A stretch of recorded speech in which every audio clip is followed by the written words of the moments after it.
Welcome to the class on Lean Management System, how it can be simplified. There are many elements to lean thinking and methods. This is the most simple way I've ever seen to understand how all the elements fit together. Reduce the complex culture to a few simple steps that focus on how to make change for the better. This will be a quick tour, and you can contact me at rapidleancoach@gmail.com to discuss my coaching you on these elements or any other questions about lean improvements. My name is Steve Wilkinson. I'm an MBA and certified lean practitioner with many years of experience at Gillette, Procter & Gamble, and Amgen, in addition to consulting. So let me share my screen. This highly rated video is the only explanation worldwide of how the elements of lean management system work together in a logical sequence. I will be showing you all the steps in one amazing diagram that I'm impressed with myself that will finally make sense. There's 5 mistakes that I made trying to implement lean. One is failing to establish quantitative goals right from the beginning. The second is conducting training on philosophy and tools that don't really directly contribute to achieving those goals. You need action steps. The third is securing support from upper management in employee base, but not from the middle management. Sometimes we get, I'll let it happen in my department, but I'm really not prioritizing it. The fourth is trying to implement the elements of lean piece by piece without any overall understanding of how the pieces fit together in a logical sequence. Teaching lean tools like 5S and quick changeover, 7 wastes, without understanding the overall sequence doesn't work well. The process comes first and those tools come last. I know it sounds a little arrogant, but I'm going to show you in 6 minutes what it takes most leaders to understand in several years. Let's get to it. This is a diagram that will go through and build it so you can see this process of the lean management system, a good portion of it that leads all the way to corrective action. First, it's important to understand that this has to be communicated to everybody. This is the way we're going to run the business in order to serve our customers with the highest quality in the shortest lead time at the lowest cost. We have the lean management system diagram here that has 3 columns or 3 supporting elements. One is leader standard work, one is visual management, and one is daily accountability. And those second 2 are a project all in themselves to explain. We're going to concentrate on leader standard work.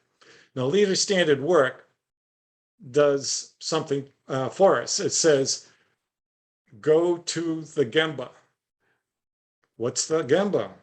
The Gemba is a place where value is actually being added. It's not in the conference room. It's out on the floor doing the work.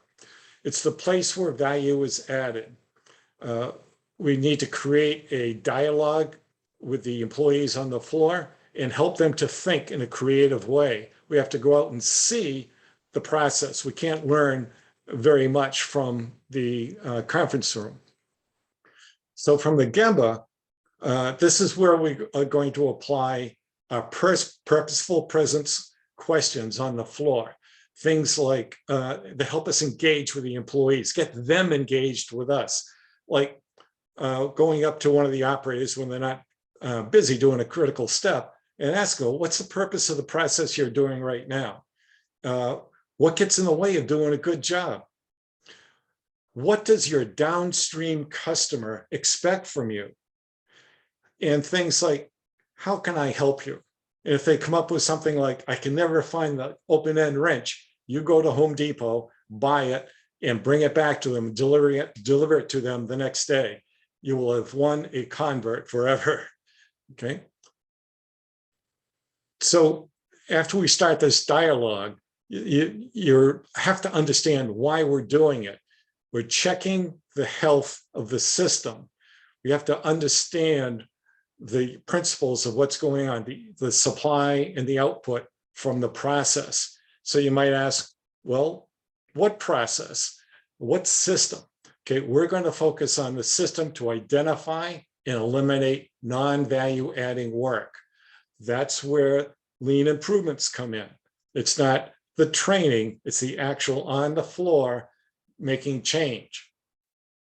So you have to ask yourself, how good is my team's ability to eliminate non-value adding work? How to identify the workflow interruptions and eliminate them. So it's preparation before you go out on the floor to do your Gemba walks and interact. You need to understand that people can't just go out and make improvements. They need to know what they're looking for. So they need to be well-based in perhaps as much as a 2-hour presentation on what the 7 wastes are: the motion waste, waiting waste, over-processing, defects, all those things. They need to understand what they're looking for. Okay? And this leads to one of my favorite parts of the whole improvement process. How do we execute change on the floor? First, we have to observe the process in great detail. You'd be surprised at how much supervisors or managers miss the detail when they walk past the process. We need to teach people to see the details when they look at their process. So we observe for those 7 wastes, and we observe for latent safety and quality issues that maybe haven't bitten us yet, but they're waiting for a chance. After we document our observations, we analyze them. We have to prioritize them. And we use a 9-block sometimes, where on the vertical axis, we have the difficulty of implementing a solution. And on the horizontal axis, we may have the size of the benefit to the organization if we actually make this improvement. That's the only way to really quantitatively prioritize what you're going to work on. And finally, once we decide which the improvements we want to prioritize, we have to go and look at what are the appropriate lean tools. Remember, the lean tools come last. It's the process that comes first. Lean tools are last. So that's when you decide for a particular solution, do we need to use 5S to improve the layout and organization? Do we need to reduce inventory, the work in process on the floor? Do we need to improve our the timing on our changeovers? All those tools come at the end once you understand how they fit into the process. Okay. So here's your call to action. I'm sure this video has given you some new ideas. I want you to share this video with managers, industrial engineers, your colleagues, to update your improvement process. Please like and subscribe the subscribe button for more improvement tips and videos to advance your implementation and make it easier and explainable to the people you're working with. Keep the conversation here going. Share your experience in the comments below on the video. We really want your input, and you will help the lean community by doing so. You can schedule a call with me to discuss coaching this method for you on site. This includes the observe, analyze, improve method I just mentioned. I use that to save 50,000 labor hours at one site. How much could it benefit your organization? So you can learn more at my website, rapidleancoach.com, and you can send me your questions and express your interest in learning more, or perhaps even consulting on site or through Zoom at my general email at rapidleancoach@gmail.com. So I hope you enjoyed the video. Please subscribe, and don't forget to share it with your network. That's how we're going to get more people to benefit from this training. See you on the other side.